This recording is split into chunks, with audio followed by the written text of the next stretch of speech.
Sa isang silid-aralan sa Rizal, bakante ang isang upuan. Relama Prince Ezekiel, Reyes Christian, Season Janre Collantes, Ang batang nakaupo sa narito,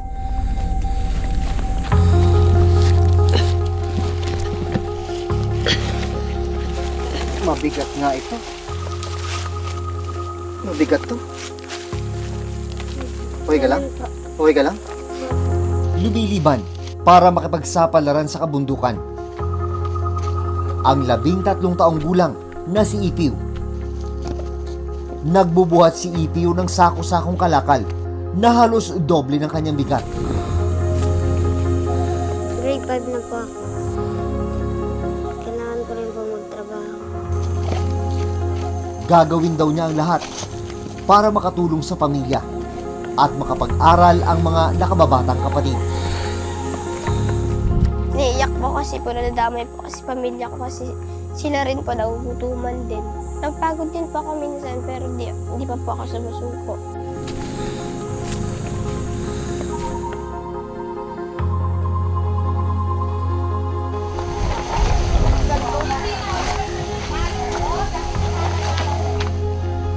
Angat mo.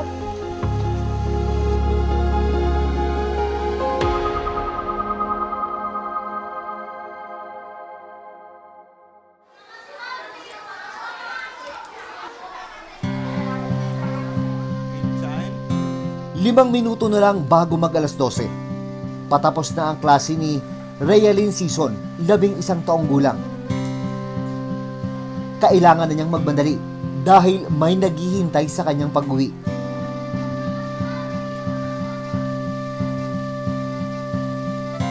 Sa labas ng kanilang bahay, naghihintay na ang kuya ni Realin na si Ipiw.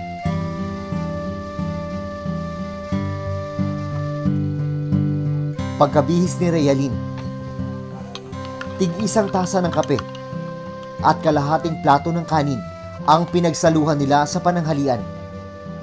Sapat na raw ito bago lumakad ang magkapatid. Hindi para maglaro, kundi para magbanat ng buto sa itaas ng bundok.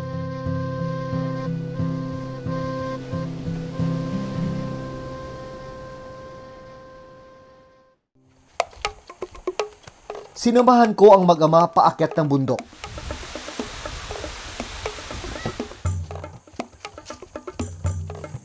Tirik na tirik ang araw at malalaking bato ang kailangan lakaran. Tuusin, yung sitwasyon kapag tag-araw dahil tuyo yung lupa. Pero isipin nyo na lang kung ano yung hirap na pinagdadaanan ng mga bata kapag panahon na ng tag-ulan.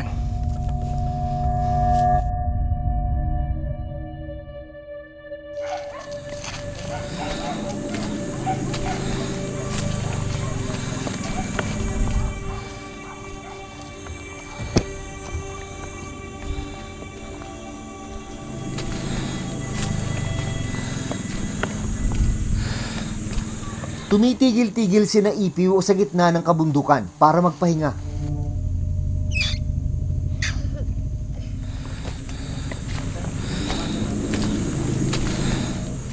Paon-ahon kami dito sa bundok. Nahihirapan naman din po ako. Gusto ko rin po makatulong sa magulang ko. Minsan po, wala po kaming bigas. Umuutang na lang po kami. Mabato, masukal, matarik na bundok. Ganito yung hirap na pinagdadaanan ng mga batang nagkakawa para lang kumita ng maliit na halaga. Pero para sa kanila, ang maliit na halaga na yon ay malaking tulong na para sa kanilang pamilya.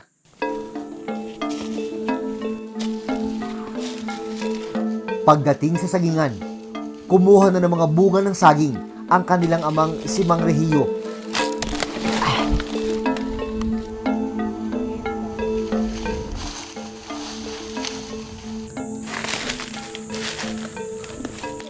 Ito ang ibababa ng mga bata para ibenta sa halagang 20 piso kada kilo. Ilang sako yan? Po, minsan po, 2 bilig po. 2 bilo. Ibig sabihin 2 sako? Hindi malaking sako. Mas malaking sako pa dyan. Opo. Kailangan organisado yung yung pagkakasalansan. Opo, para po di masakit. Kadalasan ilang sakong binubuhat mo? Pipiw? Po. Ilang sako? Isa lang. Pag sa uling naman po, dalawa. Ilang taon ka na nga? 13 po. Pero parang maliit ka sa edad mo, no? Opo. Dahil kaya sa kakabuhat yun. Po, sa kakabuhat na po ito. Pagkakamada ng mga saging sa kani-kanilang sako, nagkawa o binuhat na ng magkapatid ang mahigit tig 20 kilos ng kalakal sa kanilang ulo.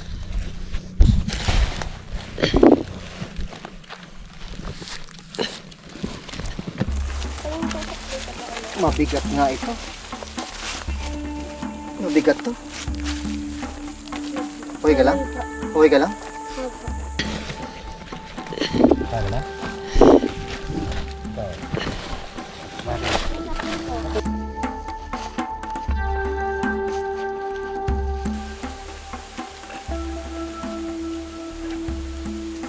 Okay na.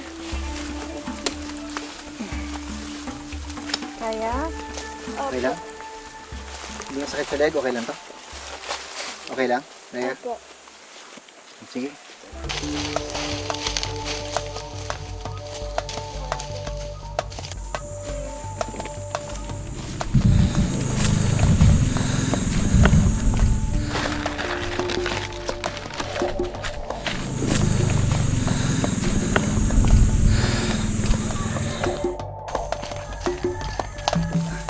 Tignan mo kung gaano kabilis yung mga batang yan. May karga pa yan ha. At yung karga nila, halos kasing timbang na rin nila. Ano yung gusto mong isipin lagi na para labanan yung pagod? Hana, makarating na ako kasi nakakapagod po kasi. Masakit sa leeg tapos sa likod. Lalo po pag walang sapin. Minsan po bumabaliktad yung karga ko. Minsan po masakit, minsan hindi naman. Pag tumatakbo pa ako dito, na pa ako, na dapa. Siyempre, may sugat pa ako. Minsan sa tuhod. Angat mo.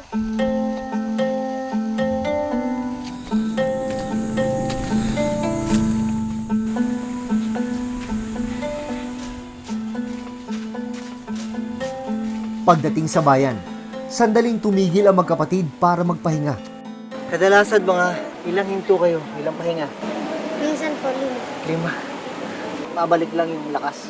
Opo, pag ginaul kayo pagod. Paano pag ganito nga, mainit, sobrang init, panahon ng tag-init? Papahinga po kami ng matagal.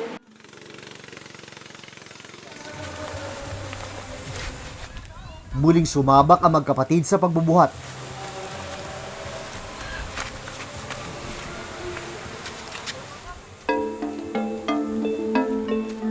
Ramdaman ang hingal at pagod.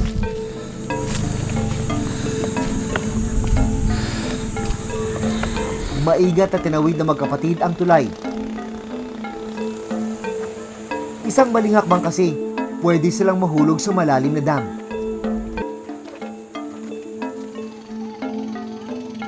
Maya-maya pa, tila hindi na naman kinaya ng magkapatid ang pagod.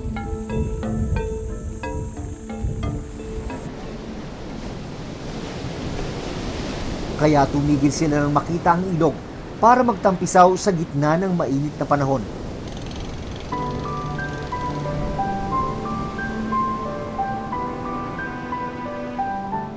Panandali ang kinalimutan ng trabaho at naging musus muli ang magkapatid.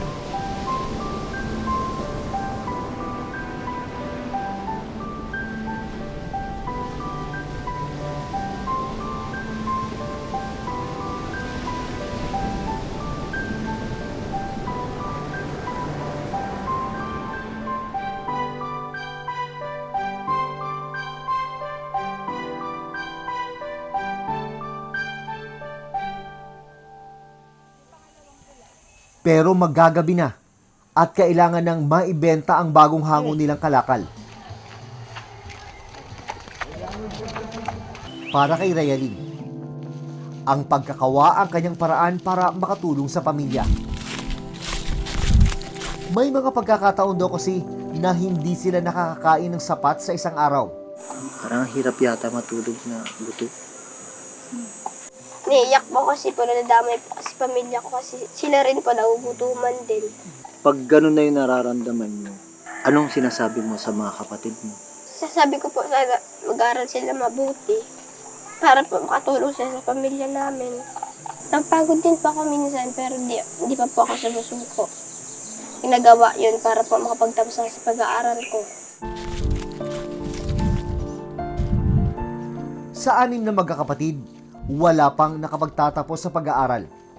Pero si Realin, pilit na ginagapang ang pagpapatuloy sa eskwela. Kailangan ko rin po magtrabaho. Gusto ko na umangat po kami dito sa sa hirap po. Si Ipiw, huminto sa pag-aaral ngayong taon. Grade 7 na sana siya ngayon.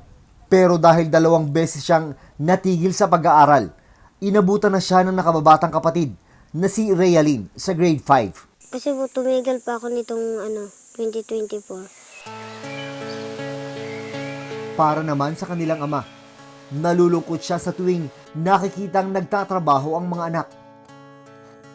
Pero wala raw silang kakainin kung hindi tutulong sina Ipiw. Lalo na't may edad at hirap na rin daw siyang umakyat baba ng bundok, habang may sakit naman sa baga ang kanyang asawa. Bilang ama, tayo pareho tayong magulang. Parang ang bigat nun, makita mo yung mga anak mong nahihirapan para lang makatulong sa pamilya. Di po ba? Hindi naman mga sabi mo, tuwang-tuwa ako dahil nakatulong sila. Pero ang naramdaman ko, ang bigat nilang binabuhat, parang naramdam ko yan.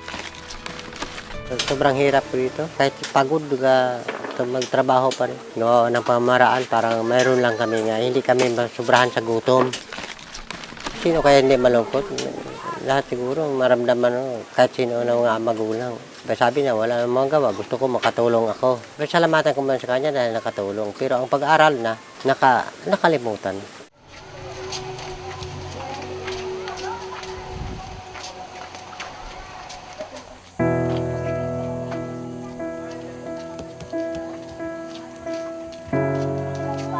Pagdating sa kanilang lugar, isang buyer na ang nag-aabang sa ibinabang saging nina Ipiw at Realin. Bagong dating? Bago lang yan. Magkano tayo ito tayo? Ano? Bigyan mo lang ako may nangin. 4 piso ang ibinayad kay Mang Rihiyo para sa isang sako ng 20 kilo ng saging. Ito ka pa, sa'yo. Ito sa'yo ha. Yan. Kano kayo tayo? 50 po kami. Parang hindi kayo. Masaya mo kayo? Apa. Ano gagawin mo sa 50? Bibigyan ng pagkain. Babaon ko bukas. Bibigay ko po ito kay mama.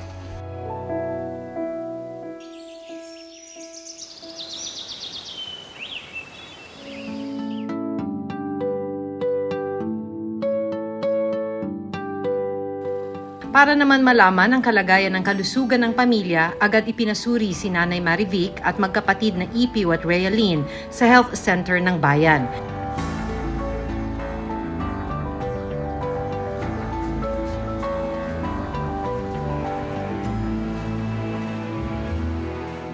Ito raw ang unang beses na mapapacheck up ang mga bata. Nang matingnan ng doktor si Ipiw, napag-alaman na malnourished siya para sa kanyang edad.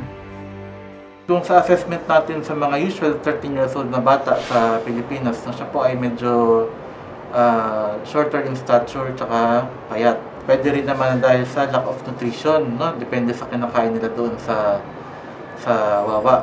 Kapag ang bata kasi hindi sila dapat talaga masyadong nagbubuhat ng mga ganyan, lalo na kung every possible siya na maka-affect ng growth rate ng bata.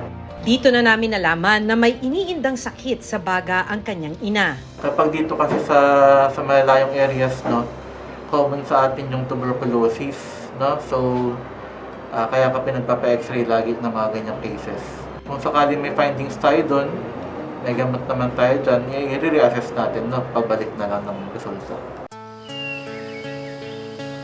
Sa kabila ng kahirapan, si Ipiw hindi pa rin nawawalan ng pag-asa na muling makabalik sa eskwela. Electrician po, para po makatulong po ako sa kapwa namin pong tao. Kasi po marunong naman po ako mag-ayos po ng mga electric fan po. Hindi po, una kasi nun, testingan ko lang muna po kung mag-ano po, kung magana yung ano namin. Tapos hanggang na ano po ako, hanggang natuto po. Like, I has long brown ears. At para mas matuto, tinuturuan din siya ng nakababatang kapatid na si Realin ng ilang aralin. Sabi ko nga, dapat nga wag siya tumigil kasi para sa naman kami nahihirapan. Pumasok siya, tutulungan na namin sila papa pag may kargahin na sila. Magandang hapon po. Susunod, Andiyan po ba si Dandoy at Realin? isang kawani mula sa Municipal Social Welfare and Development Office o MSWDO ang bumisita sa kanila para personal na makausap ang pamilya. Dahil dun sa kalagayan ng tatay, syempre sila na yung dumudugtong. Pero dahil ito ay mga bata pa, musmus pa lang, hindi dapat.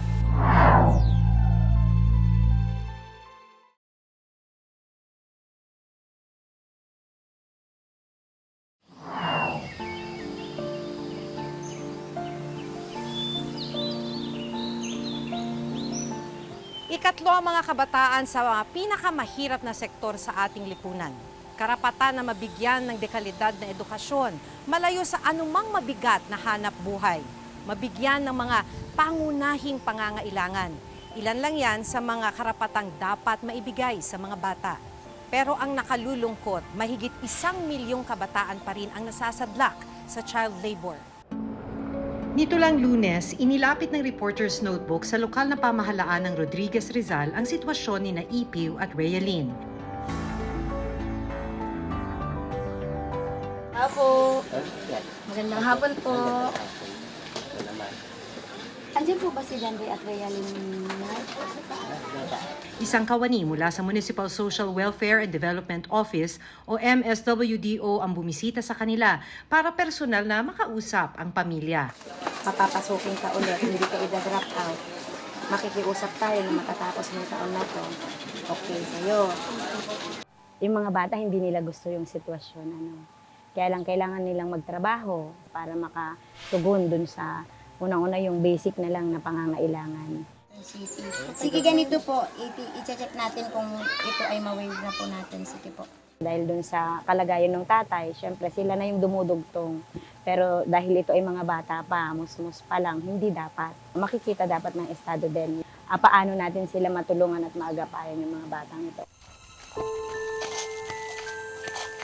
Merong risk sa health and nutrition ng mga bata kasi lalo na kung sila ay nasa murang edad tapos yung kanilang ginagawang trabaho ay hindi appropriate sa kanilang pangangatawan. Risk din syempre na hindi nila matapos yung kanilang pag-aaral, no, mag-drop out sila sa school. Magbibigay rin ng pinansyal na tulong ang lokal na pamahalaan ng Montalban para kina Ipiw at Realin para hindi na muling bumalik sa pagtatrabaho ang mga bata. At ang magandang balita, makakabalik na muli sa eskwelahan si Ipiw. Kaya ilang school supplies, bagong uniforme at sapatos din ang inabot ng aming programa para sa kanya. Masaya po kasi kung gagamitin na pagpapasok ko. Masaya po ako dahil po, binigyan niyo po ako ng school supply po. Panggamit po sa school. Binigyan din sila ng scholarship ng Rodriguez LGU para may pagpatuloy ang kanilang pag-aaral hanggang high school. Susunod,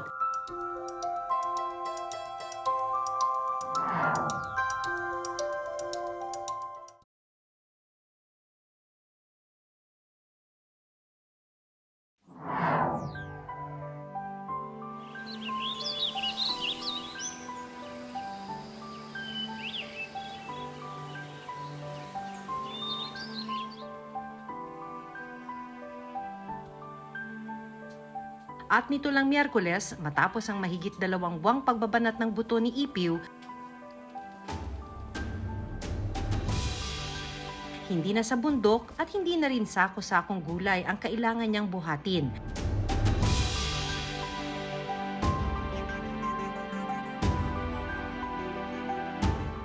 Dahil sa loob ng kanyang babalikang silid-aralan, naghihintay na ang kanyang upuan na maghahatid sa kanya sa mas magandang bukas.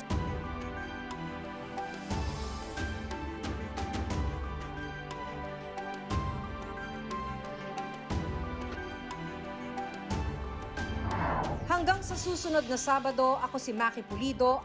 Ako si Jun Veneracion at ito ang Reporter's Notebook.